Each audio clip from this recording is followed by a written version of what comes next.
It's a remarkable piece of footage. If it's a hoax, it's very well done. If it's not, then I would say it's probably revolutionary. It's a fake, in my opinion. If you continue to ask questions that are out of bounds, I won't hesitate to terminate this interview. This is powerful because this is not a staged event. This is real.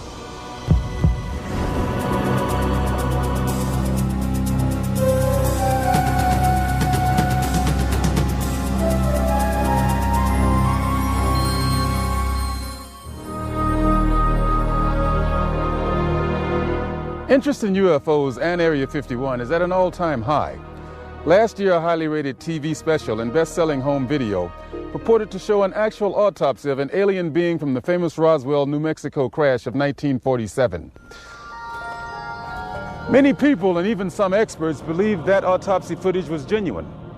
If that was indeed the body of an alien being from another world, could the footage in this program be the world's first hard visual evidence of an actual living and breathing alien being? An alien being communicating in an interview with a highly covert arm of the U.S. government? If the footage we're about to show you is genuine, then this could very well be the most important video in the history of mankind, proving once and for all that we are not alone.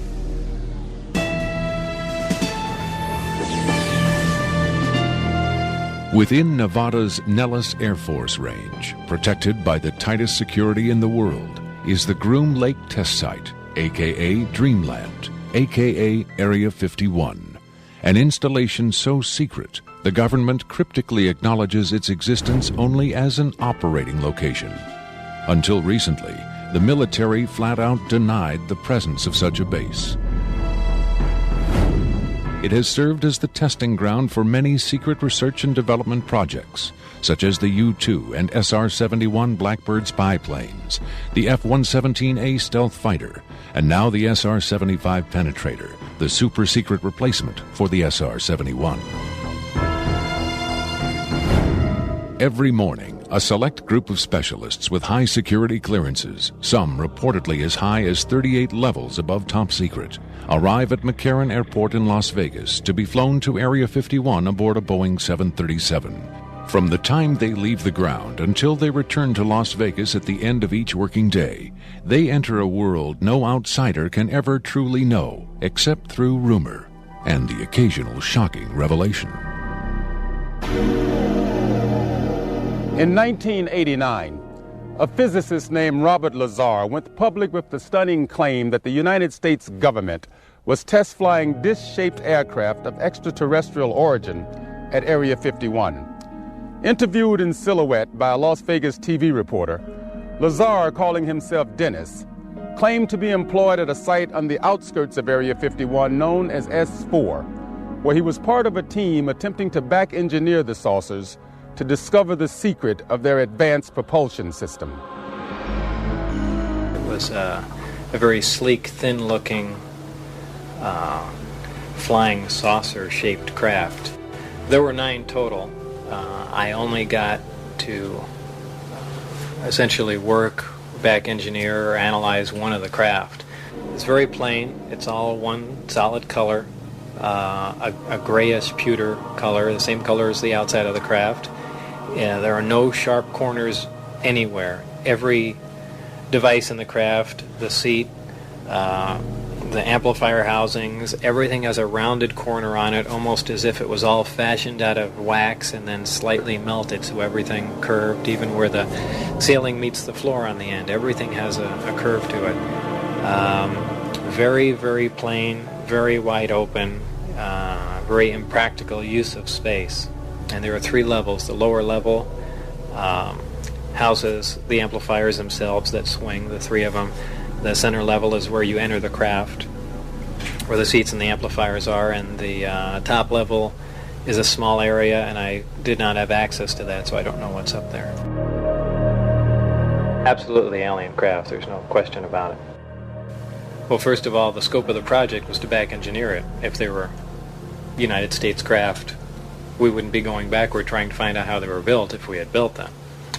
Second of all, the size of the equipment inside, the size of the seats, the materials that were in use, completely alien to us, pardon the pun, and the fuel, element 115, essentially non-existent.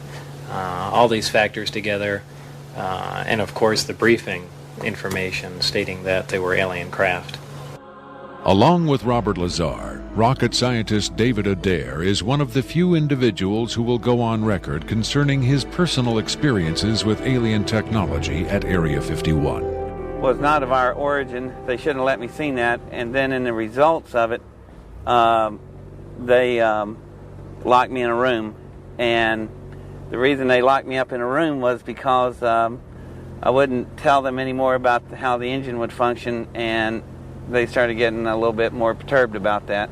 A former consultant to NASA and top aerospace companies, Adair claims that in 1971 he was brought in to study the engine of a downed flying saucer. What I was looking at was a technological marvel of its time, and it was a magnificent thing to see sitting there, and the whole situation just started really getting me more angry than anything, because the fact that they could sit on such a hunk of technology and not tell us about it. Here we are using liquid fuel engines and rockets at NASA, and here they got an engine that's probably, in theory that we know of, could be a speed of light, an engine capable of speed of light or even faster. Ufologist and lecturer Sean David Morton has appeared on Sightings, Strange Universe, and Hard Copy. He offers his own perspective on Lazar's stunning claim and the super-secret Area 51. Area 51 is approximately 135 miles north of Las Vegas. It sits in a box that's at the western middle corner of the Nellis test site. It was originally called the Groom Lake Facility, and Area 51 actually gets its name from a bombing classification. There's Area 49, 50, 51, 52, et cetera, et cetera. So one of the things that Robert Lazar told us was that if we simply went out to a black mailbox at 6:30 p.m. on Wednesday nights, that we would actually see flying saucers, that these objects would test, and that this was the military testing time between 6:30 and 9:30, and then early in the morning between about 3 a.m. and about 6 a.m. Vigorous efforts have been made by employees of the government and others to debunk Lazar's claims and discredit him personally. Nevertheless, Area 51 has become the center of a raging controversy, whether in fact certain clandestine agencies of the U.S. government are in secret contact with alien beings. Project Sigma was supposedly a deal between the United States government and various extraterrestrials that after the Roswell crash of 1947, that an organization called Majestic 12 was formed, and then in 1953, President Eisenhower was then brought in on this. Well, there was a negotiation going back and forth between the United States military, the government, and the extraterrestrials. Apparently, we had a number of things that the extraterrestrials wanted. Number one, the military needed hardware. We wanted technology, we wanted weapons technology, propulsion technology, metallurgy technology, and in exchange for this, the ETs were willing to trade us their hardware for our software, and software namely being us. What they primarily wanted was genetic material, and in exchange for that, they were willing to give us certain technological advances, like a number of flying saucers. It is out of Area 51 that the tape we are about to show you was supposedly smuggled. On Friday, July 26, 1996, the offices of Rocket Pictures, a producer-distributor of motion pictures and television programs, received a phone call. A male voice, identifying himself only as Victor, claimed to be in possession of a videotaped interview with an extraterrestrial being. Tom Coleman, president of Rocket Pictures, was intrigued enough to take the call. I, of course, thought this was some hoax. In fact, I thought it might have even been my brother at one point. But as we spoke, this was someone who seemed to be very serious. We went back and forth on this, and I basically decided that, this is a little bit too weird for me. Thank you and goodbye. As I hung up,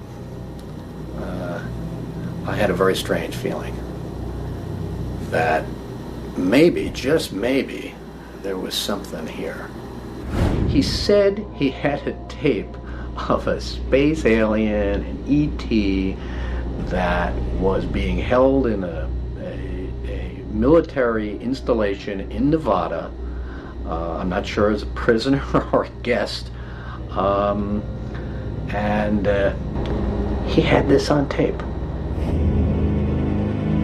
As we've already heard from Sean Morton and others, this is not the first time allegations have surfaced that the U.S. government is playing host to extraterrestrial biological entities, or EBEs. The first and most famous alleged contact was the Roswell flying saucer crash of 1947. This is the incident from which the alien autopsy footage supposedly originated. But there have been persistent rumors that not all of the aliens retrieved from the Roswell crash were dead.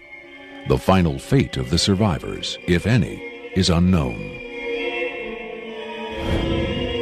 2 years later, however, in 1949, another alien is reported to have survived a saucer crash, and this being, known as EBE-1, was taken into custody and kept at a safe house.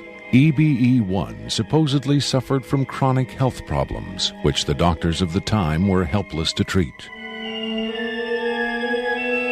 According to a controversial, possibly fraudulent briefing document dating from the Jimmy Carter administration, EBE-1 was interviewed by means of pictographs, from which it was learned that he came from the Zeta Reticuli star system.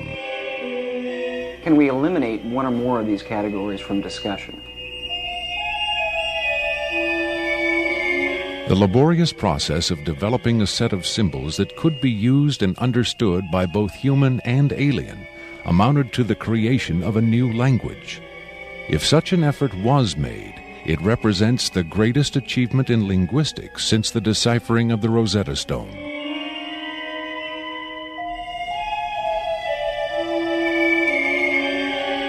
That such an achievement would be kept secret illustrates the hysterical paranoia of the time as the Cold War intensified under the threat of nuclear annihilation.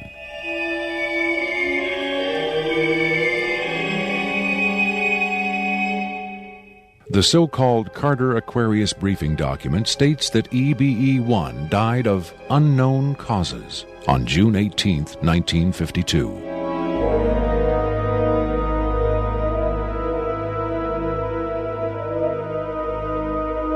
Skeptics who doubt the authenticity of the Carter-Aquarius document find it unbelievable that highly advanced alien beings would allow one of their own to die under the primitive medical care of a species that had barely begun to conquer its own diseases.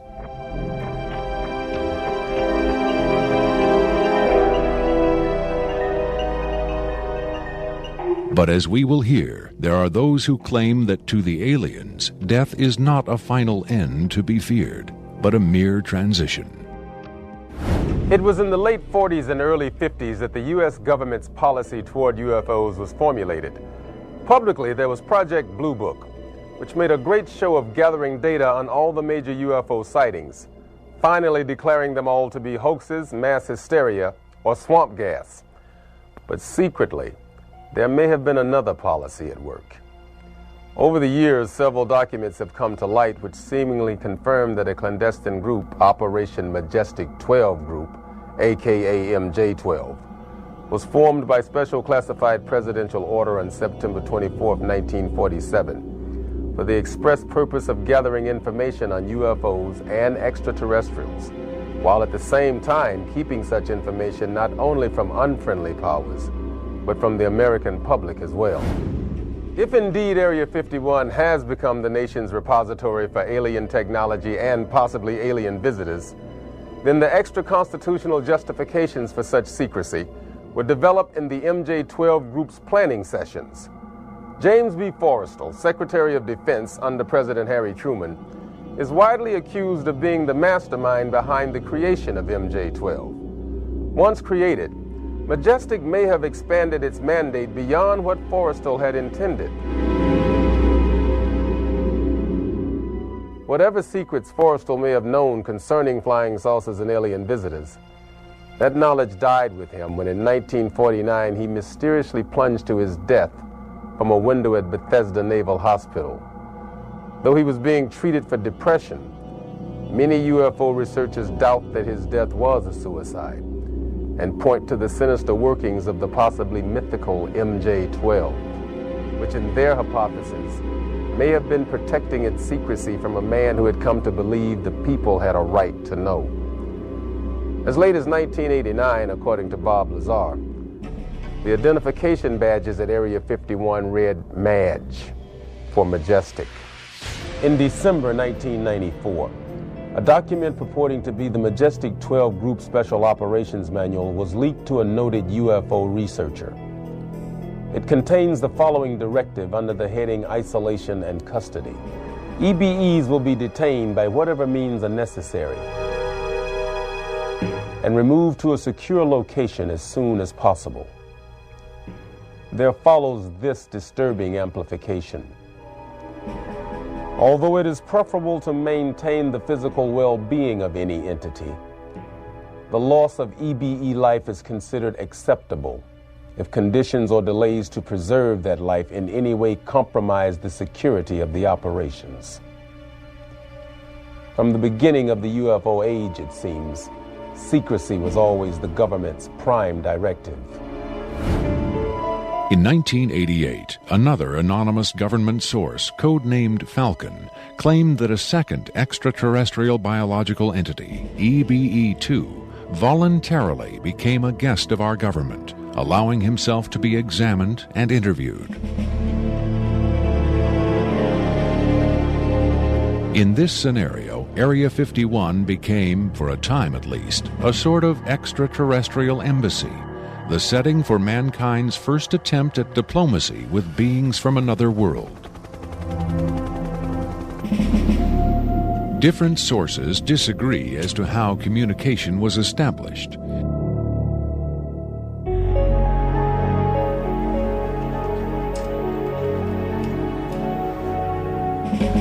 There is universal agreement that the EBEs are incapable or unwilling to speak human language. In addition to the pictographs used by EBE-1, it has been reported by Falcon that in the early 1950s, EBE-2 was fitted with some sort of artificial voice box, allowing him to speak words, and that he learned the English language very rapidly. Other sources doubt this story, however. By our kind, do you mean we Americans? What has been reported most persistently is that the aliens communicate via thought projection, or telepathy. They would have been tortured, made to give up their secrets, instead of questioned in this friendly manner. We cannot be forced to communicate. Has it been tried? Not by us. We speak to who's ever willing to listen. The idea of telepathic communication with alien beings carries with it the same doubts and controversy attached to telepathy itself. Do the practitioners of this ancient art really have the ability to read minds? Or are they crafty charlatans who simply tell the listener what he or she wants to hear? If the cynics are right, then the self-proclaimed telepaths recruited by the government in the 1950s were playing an astoundingly daring hoax by claiming to speak for the mute visitors from the stars. Defenders of telepathy call this notion preposterous and point to the long history of government-funded research into mind reading as proof that their science has merit. In the last 4 decades, there have been persistent, often contradictory rumors and even eyewitness accounts of other alien visitors meeting secretly with military or government officials. But what about today? The Tester Corporation has recently come out with a model kit of Gris, the extraterrestrial life form, and a scale model of the so-called sport model, the UFO Bob Lazar says he studied at Area 51. This UFO kit has quickly become one of the most successful model kits in the history of the company. If the military is, in fact, conducting tests of extraterrestrial spacecraft at Area 51, then where are the alien creators of these craft? In his first TV appearance under the pseudonym Dennis, Bob Lazar was asked if there are living aliens at Area 51. Clearly nervous, he evaded the question by saying, quote, "I really want to steer away from that right now," unquote. In subsequent interviews, however, he admitted catching a glimpse of two scientists talking to a strange short figure with long arms. He also reported seeing several documents that seemed to contain first-hand information on alien civilizations. Lazar is skeptical of a claim made by Falcon that a group of EBEs have been given complete control of a separate base within Dreamland. But he does admit having read a report of a tragic misunderstanding between military personnel and alien beings in the late 70s. Lazar states that it had to do with bullets the MPs were carrying, and that the bullets might explode, possibly due to a field the aliens had generated in that area. This encounter supposedly resulted in the deaths of all the humans involved by head wounds. But if there was ever a large-scale alien presence at Area 51, Lazar saw no evidence of it during his work at S4 in the late 80s.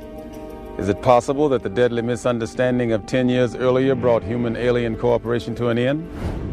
In his September 21, 1987 speech to the UN General Assembly, President Reagan himself did little to dispel the notion that this deadly misunderstanding brought human-alien cooperation to an end. In our obsession with antagonisms of the moment, we often forget how much unites all the members of humanity. Perhaps we need some outside universal threat to make us recognize this common bound. I occasionally think how quickly our differences worldwide would vanish if we were facing an alien threat from outside this world. Are the inconsistencies between various tales coming out of Area 51 evidence that these stories are lies? Or are the discrepancies the result of an intentional campaign of disinformation designed to discredit any elements of truth that may be reaching the public? If so, how does Victor fit into the jigsaw puzzle of questionable witnesses to the alien presence at Area 51? Is he a hoaxer, a government dupe, or a frightened whistleblower with the hard evidence to back up his story? I made it very clear to Victor that his credibility was the entire issue here, and that everybody's going to think this is a hoax, and that how are they going to possibly verify this? What he said was, you can do anything you want in terms of verified, any type of due diligence. He will answer whatever questions put forward. We could do whatever type of checking. We could bring in experts. We could have the tape tested. We could, in fact, he encouraged all of these aspects. He just did not want his face and his real name revealed. At Coleman's insistence, Victor agreed reluctantly to appear on camera, but only in disguise, in shadow, and with his voice electronically altered. The questions were agreed upon in advance, but during the actual interview, the discussion occasionally deviated from Victor's approved questions. What is your occupation at Area 51? I won't answer that. I have had reason to be present at Area 51, but I'm not going to clarify whether or not I was there as an employee. Are you saying you were there as a visitor? I'm not going to specify why or in what capacity I was there, only that I was there. Can you tell us how many times you were there? When I agreed to this, my fundamental ground rule was that I would not be asked to divulge personal data that might help pinpoint my identity. If you continue to ask questions that are out of bounds, I won't hesitate to terminate this interview. Are you saying that the number of times you were present at Area 51 is enough to pinpoint your identity? Any specifics will narrow the field of suspects. Of course, I could lie. Let's say I've been there 47 times, or anyway more than once. Let's turn to the tape itself. The copy you've supplied is not the original tape. No. Was the original at Area 51 when you copied it? That's out of bounds. Is it fair to assume that the copying of tapes at Area 51 is heavily restricted? You can assume anything you like. I would say that's a fair assumption. That's obvious. I will say that this tape was copied under special circumstances. Otherwise, copying it would have been impossible. Can you be more specific? More specific? Okay, I'm sure they've figured this much out already. Recently, there was a wholesale transfer of video documentation from analog tape to digital disk storage. In a couple of instances, this allowed data to leak from a highest security system to a less high security system. Even so, this particular tape was the only... I think that's about all I'll say about that. Was there something about this particular clip that made it more accessible to be copied? Not necessarily, no. Was there something about the content that caused them to file it differently or give it special handling? This interview was terminated. The interview resumed only after a discussion of the ground rules. Have you personally seen the alien being that appears in the tape? Yes, I have, but I stress I was not necessarily present at the interview session that appears on the tape. I'm not going to be specific. I may have encountered the being at another time. What can you tell us about the alien interview we're about to see? This one is rather recent, very late in the series. The interview process has been ongoing since the being arrived, which was in 1989. Approximately twice a month, they sit it down for a session that generally lasts from 3 to 5 hours. If they try to go longer than that, or if they schedule the sessions more frequently, the being becomes unresponsive. There's a fair amount of infighting among the scientists from different disciplines to get their questions asked. What has the alien revealed? Various minor technical details of the saucers. The physicists and engineers are frankly frustrated. They feel the being is withholding information. Possibly concepts are getting lost because all the information has to come through a telepath. But also it may be that the bulk of their scientific knowledge is just too advanced to be translated into our primitive conceptual framework. It's analogous to if a human scientist were to try to translate quantum mechanics into the grunts and screeches of a chimpanzee. That's not a very flattering comparison. Frankly, there's a high attrition rate for scientists in the program. You'd think they'd be energized by the challenge, but a lot of them take the ego deflation very hard when they find out not only how much they don't know, but how much they aren't even capable of understanding. What else has the alien communicated? Oddly enough, the being seems to have a much easier time communicating spiritual concepts.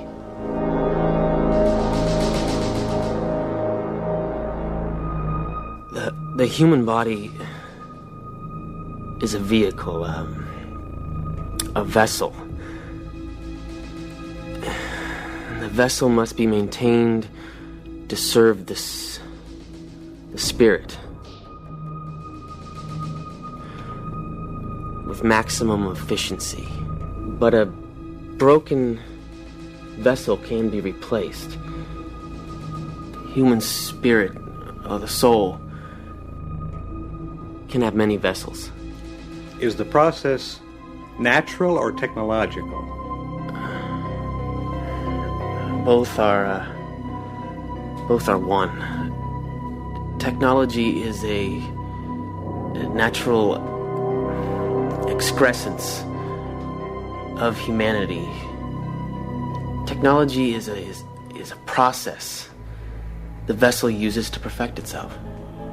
So this transference of the soul from vessel to vessel, did your kind create the mechanics of it, or is it a natural...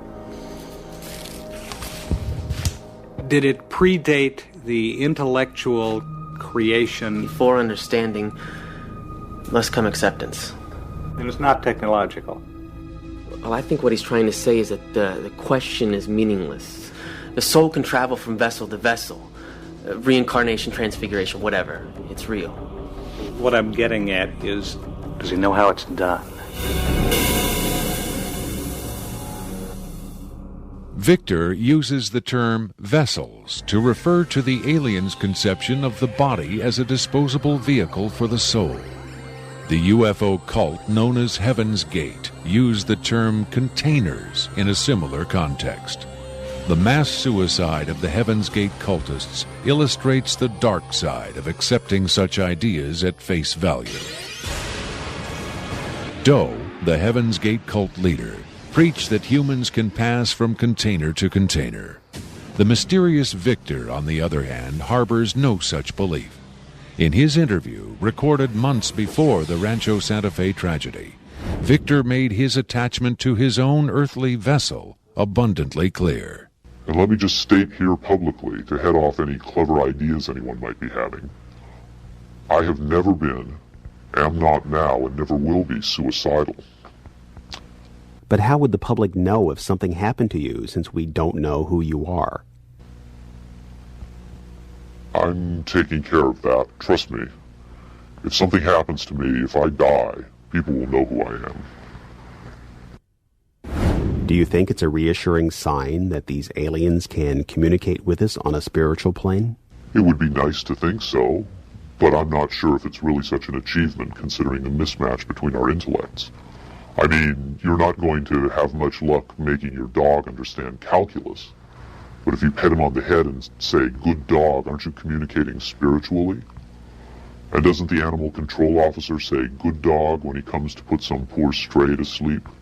Doesn't the vet try to reassure the animal just before he spays it? When you're dealing with beings whose intellect is so far beyond your own, I don't think it's safe to assume they have your best interests at heart. What about the content of the tape segment you brought? As I said, this is late in the series. In fact, it's quite close to the end. Because of his unwillingness to reveal his own identity, Victor's story stands or falls on the credibility of the tape he supplied. Here, exclusively, for the first time anywhere, is the uncut, uninterrupted alien interview tape, shown in its entirety in real time.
You removed the soundtrack from the tape before you turned it over to this program. That's correct. I can't allow the voices of the project personnel to be heard by the general public. There's a very good chance their family or friends on the outside might recognize them. Isn't your purpose in releasing this tape to expose Area 51 to the world? My purpose is to expose the existence of the aliens, not compromise these individuals. I made the decision to come forward. I'm taking precautions to protect my own identity, and I don't think it's fair for me to put these others in danger of exposure. In any case, the interview on the tape went nowhere. It was interrupted, as you'll see. Can you describe for us what we're seeing? All right, we're looking at the interview suite at S4. It's kept dark for the comfort of the aliens. The figure who is just barely visible in the left foreground is the telepath, and behind the camera is a raked seating area for observers. Although in this case, I believe the only other person present was a military aide. The alien is seated behind a glass partition in a biocontainment area, which is maintained at biosafety level 2, the lowest designation. That's primarily for the protection of the aliens, not us. The theory is that if they were going to infect us with an alien bug, it would have happened 50 years ago. In fact, all the indications are the aliens eliminated microbial and viral life from their own ecosystem long ago. They aren't susceptible to our diseases directly, but it has been shown that microbes can reproduce and form colonies within their respiratory systems, which tends to exacerbate the debilities they seem to suffer anyway in our environment. In fact, you can see here the alien is beginning to flag. The interview was not going well. The telepath was trying to clarify some points from a previous interview, but he wasn't receiving coherent responses. As you can see, the being is in real distress. At this point, the telepath is sending out a message to the medical staff. He's trying to communicate with the alien, but he's getting no response.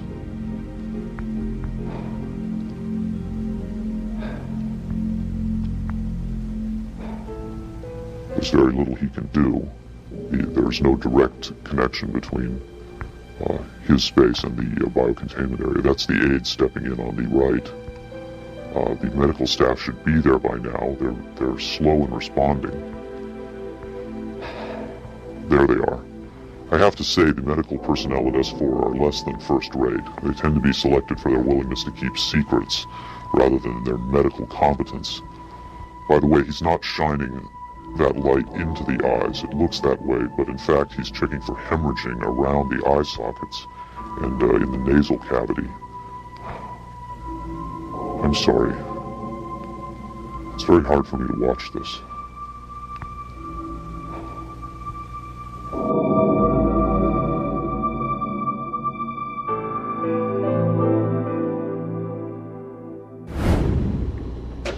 You're asking me if I think this is real? That have I finally seen a space alien?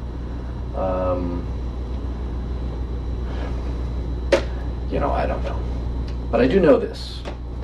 I know that this is not a tricked up version like the alien autopsy.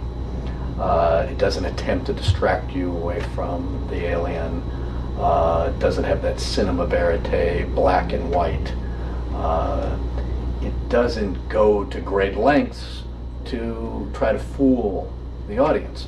Straight ahead. It's an alien on tape. Pretty much the way you'd probably film it. The point is this. What if it is real?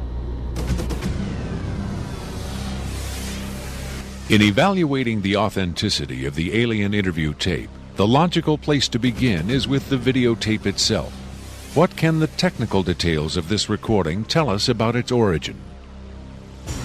Rocket Pictures sent Victor's original tape to the Phoenix laboratory of renowned image analyst Jim Delatoso.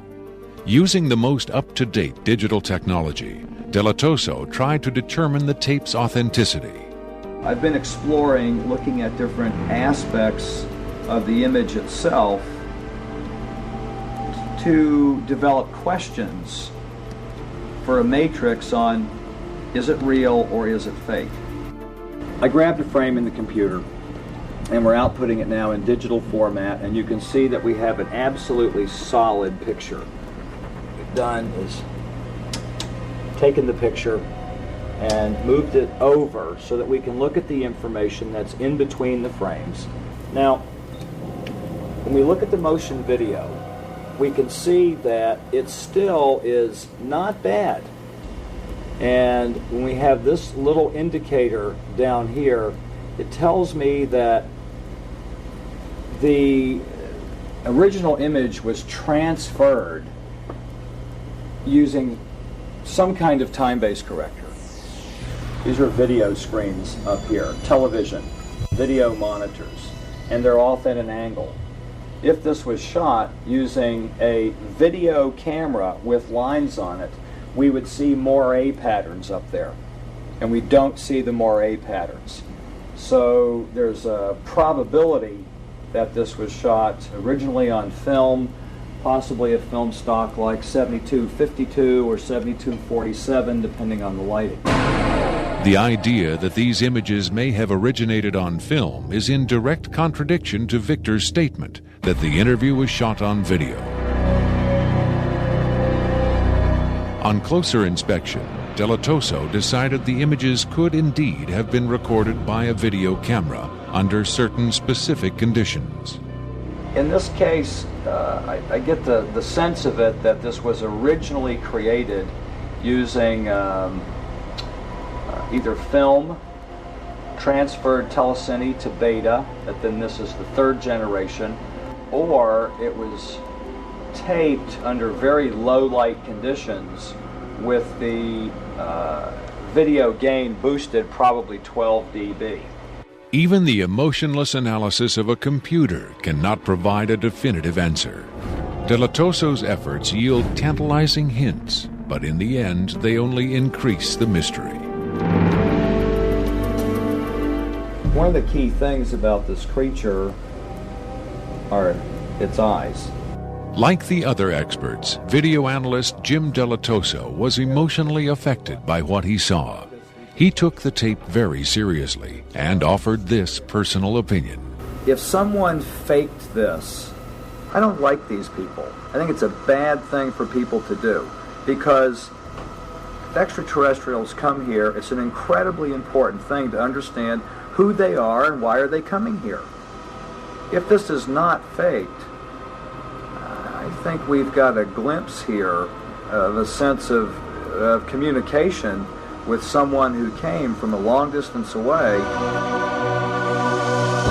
When asked his opinion of the alien interview, Adair was careful to answer only in terms of his own experiences. If you're referring to the film where it's aliens being interrogated at Area 51, I don't know. I've never seen a UFO in my life. I've never seen aliens pickled in a jar or anything like that. But I know I saw an engine that wasn't from our terrestrial technology. If you look at an engine like that, it came out of a craft. If it come out of a craft, then that craft has occupants. So it's very logical to assume then that those occupants could still be here and they could be interrogating them, or they could have downed another craft since 1971. Makeup artist John Criswell has provided special effects creatures for many Hollywood motion pictures and television shows, such as Spaced Invaders and Babylon 5. Hired by Rocket Pictures to create the aliens for the recreation segments of this program, Criswell was very interested to finally see the real thing. By Hollywood standards, I would say it's a pretty decent puppet. Well, to be honest with you, I would love to buy this being real, but it's probably a hoax. Well, I think this is a really cool design, and it's a great concept, but I think I could have done better. Whoever did this, I mean, they could have a job in Hollywood in a minute, no problem. This one has a much creepier quality than the alien autopsy tape, I think. That one I definitely didn't buy just because of the way it laid on the table. There was a couple of things. This actually, whoever did this was, or if someone did this, they were very clever because it it hides a lot of stuff. So that's what makes me kind of disbelieve it a little bit. But, you know, who knows? Criswell thought the alien exhibited movements that would be difficult to fake. There are moments when this looks very real, and I don't know how they did certain little things about this. So right when I would say that it's definitely a puppet, he moves a certain way, or he'll lift up in the frame and all that, and all these little things are important to the to the character of it. Academy Award winner Rick Baker is one of Hollywood's reigning masters of makeup effects. He transformed Eddie Murphy into a 300-pound man for The Nutty Professor and has created monsters for countless films, including An American Werewolf in London and the UFO-related Men in Black. Baker dismissed the tape as a fake. Yeah, this doesn't fool me. I don't buy this. I think this is a puppet, and you've got a table in the foreground that's hiding the rest of its body. You've got some kind of, whatever that instrument is in the foreground, it's hiding. It's also lit very mysteriously. I think if you were going to record this alien, you would want to see it, and you wouldn't want to hide it behind a table, and you would light it in a way that would show up much more than this. And this particular movement, this head-jerking movement here especially, looks very puppety to me. It looks a little overdone and very much like a guy with his hand inside this thing maneuvering it. Well, I guess he's supposed to be ill here. Is that what's going on? It just looks like they went to a great deal of effort to hide as much of the anatomy other than the head on this puppet, and I just don't buy it. I would be willing to stake my reputation on the fact that I think this is a hoax.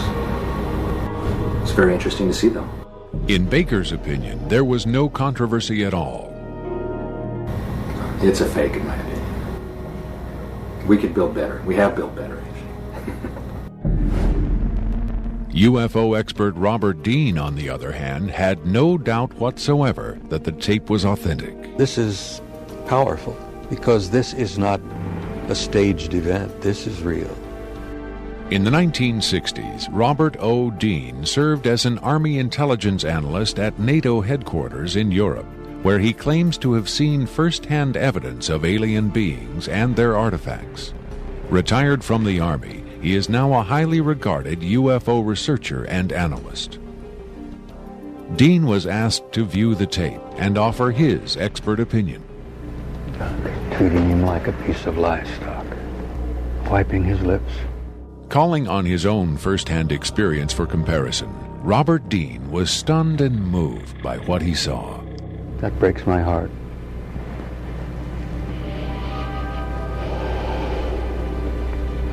I think you've got yourself a piece of legitimate footage here, and I think you've got your hands on some pretty sensitive material.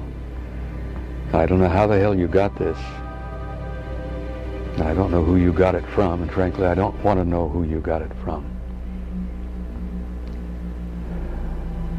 But you got yourself a tiger by the tail with this footage. I would say, and I know that that's one of the things you ask of me, is that you've got yourself some legitimate footage of one of the little guys being interrogated and filmed. And there's a reality to it, and there's a sensitivity to it that literally breaks my heart. But I tell you very strongly, you've got something here that is very sensitive.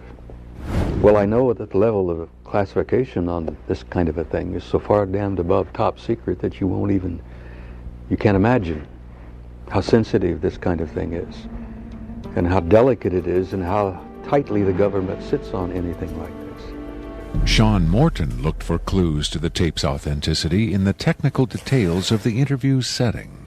Okay, there's a couple of interesting things about the tape right off the bat. Morton tried to decipher the time code at the bottom of the screen. First off, what you're looking at in the time code is DNI, is Department of Naval Intelligence. So Department of Naval Intelligence, this would probably be a file number 27. It could be a security level, however, because security levels are supposedly go up to Q36, or the highest ones that we know about. The first interesting thing about that is that I'm noticing what looks like a medical monitor, and look at how slowly and erratic the heartbeat is. The heartbeat is literally 1, 2. It's very, very erratic, and it looks as though the heartbeat, being as erratic as it is only about, from counting that, it looks like it's about 30 a minute or so. Morton suggested an alternate explanation for the video's dim lighting. One of the unusual things about most of these particular race of aliens is they are very, very sensitive to light. So a lot of these interviews are conducted in very darkened rooms. To Morton's eye, many features of this alien dovetailed with accounts of other first-hand contactees. Another strange thing about the physiognomy of these creatures is, as well, is if you will notice that the neck itself is not at the back of the head like a human being is. The neck is actually in the center of the head, which is what actually gives it problems holding its head and its neck up. Whatever this is, it's being taken. The interview is actually being done through a piece of glass, which is probably something somebody faking the photographs probably wouldn't think about. Right there, we see that the creature appears to be choking. The dark eyes, in many cases, are actually a form of lens that guards the creature against untoward sunlight. It's a remarkable piece of footage. I mean, it's very, very, very, very interesting. If it's a hoax, it's very well done. If it's not, then I would say it's probably revolutionary.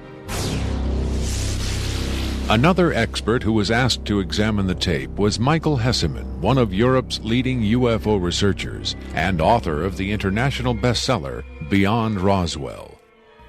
When I got the first information about the alien interview footage, and when I saw the first picture, I said there might be a connection to a real incident.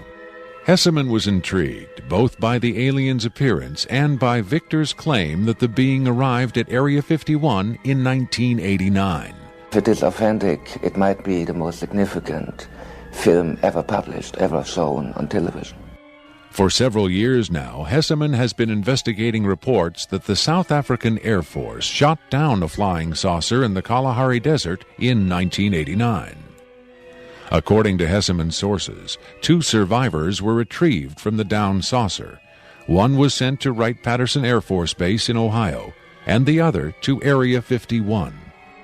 The extraterrestrial in Victor's tape bears a striking resemblance to descriptions of the Kalahari ET, and the timing of its appearance at Area 51 is consistent with the South African incident.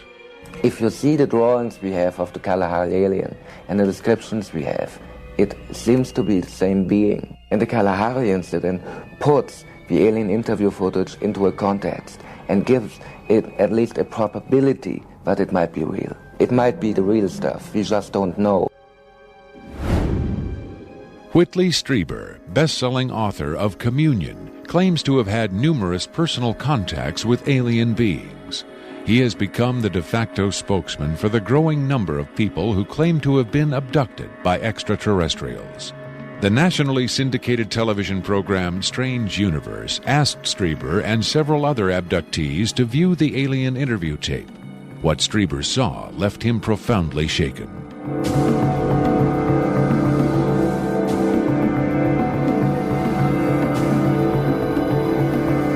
Strieber would not agree to be interviewed on camera for this program, but on Strange Universe, he had this to say.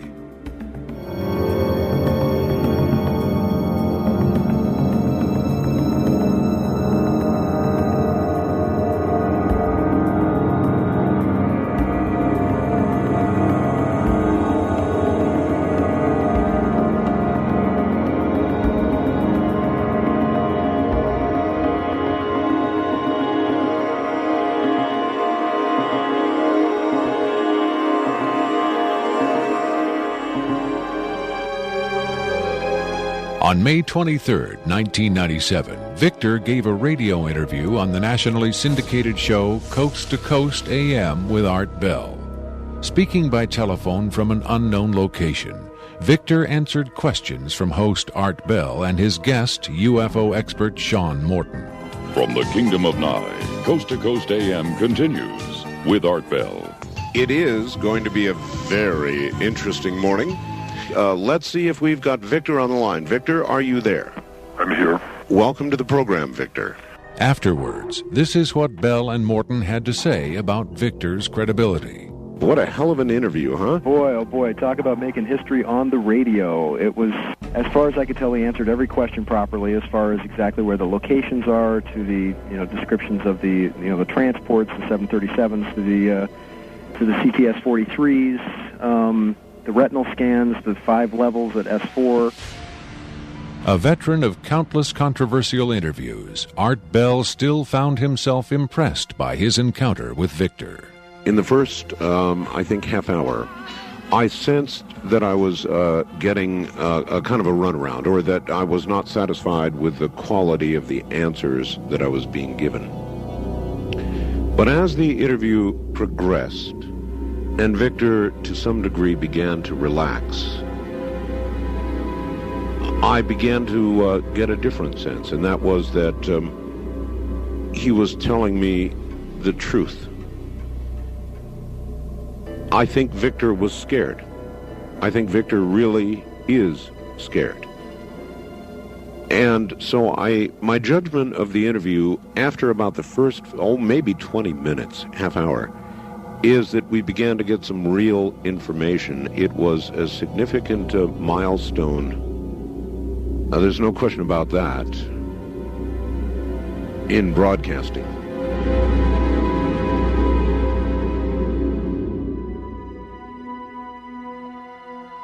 If the government has really been in contact with superior aliens, wouldn't we see some evidence of it? For instance, amazing new scientific discoveries. Limitless free energy? A cure for cancer? We might, if the government's motive were the betterment of mankind. The government's motive is control. And just as much as they crave control, they fear loss of control. Knowledge is power, but power does not necessarily confer competence. The people at the top of this program are intellectually very average. They're not capable of making proper use of what's been handed to them, but they have no intention of letting anyone else ever get a chance to solve the puzzle.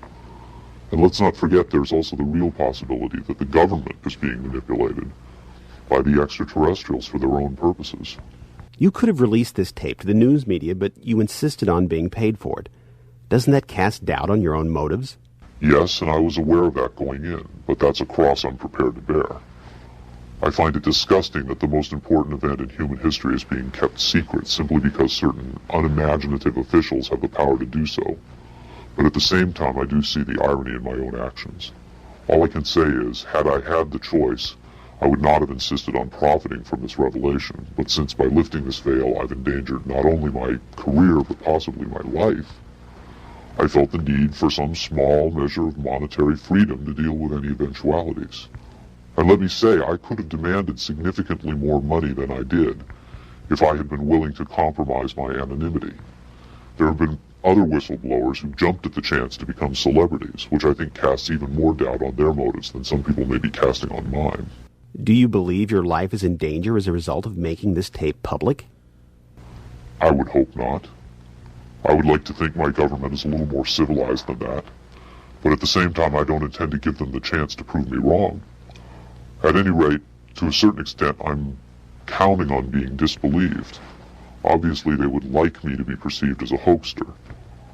If something were to happen to me, if I should die suddenly in a freak accident, it would obviously lend credence to my story, and I assume they understand that and will act or not act accordingly.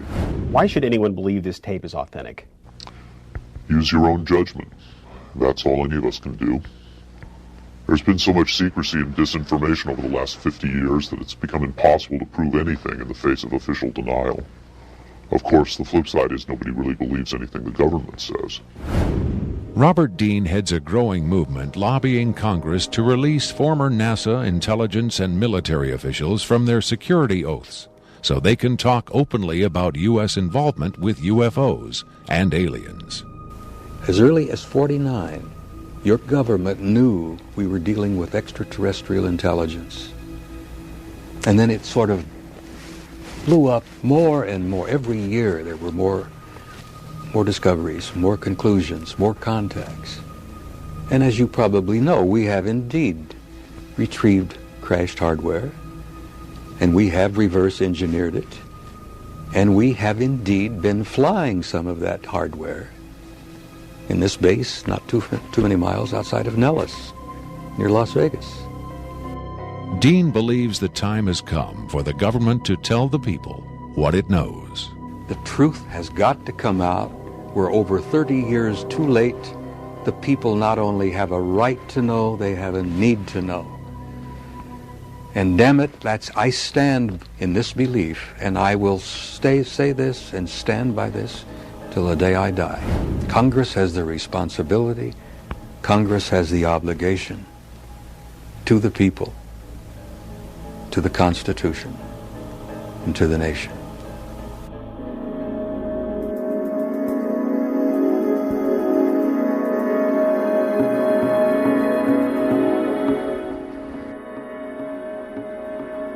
Did this alien die? I can't answer that with certainty. I do know the interviews came to an end. Whether the being died or was retired, and I don't mean that in the spy thriller sense of having it killed, I mean retired from the interview process. I just don't know. I'm fairly certain it didn't go home, at least not in the physical sense. But these beings, they don't seem to be very concerned about dying or avoiding death. Why do you think that is? Maybe they know what comes after death with more confidence than we do. Maybe there's another vessel waiting for them on the other side. The other side? Yes, which may in fact be where they come from in the first place. I've heard the claims that they come from Zeta Reticula or the Pleiades, but it hasn't been established that they come from out there at all. Their saucers may not travel through space as we know it. They may fold in from another dimension, another reality. You make them sound almost supernatural, like angels or devils. Supernatural is just a term for aspects of nature we don't understand. For many people, they certainly do serve the functions of both angels and devils, forces we can't comprehend. Have you had enough of me? I think I've earned my money.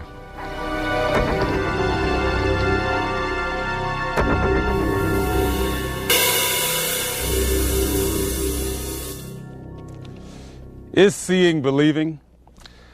Can the images on this little tape really be what Victor claims? To even take the question seriously requires a belief in the possibility of wonder, a willingness to accept an almost unimaginable truth.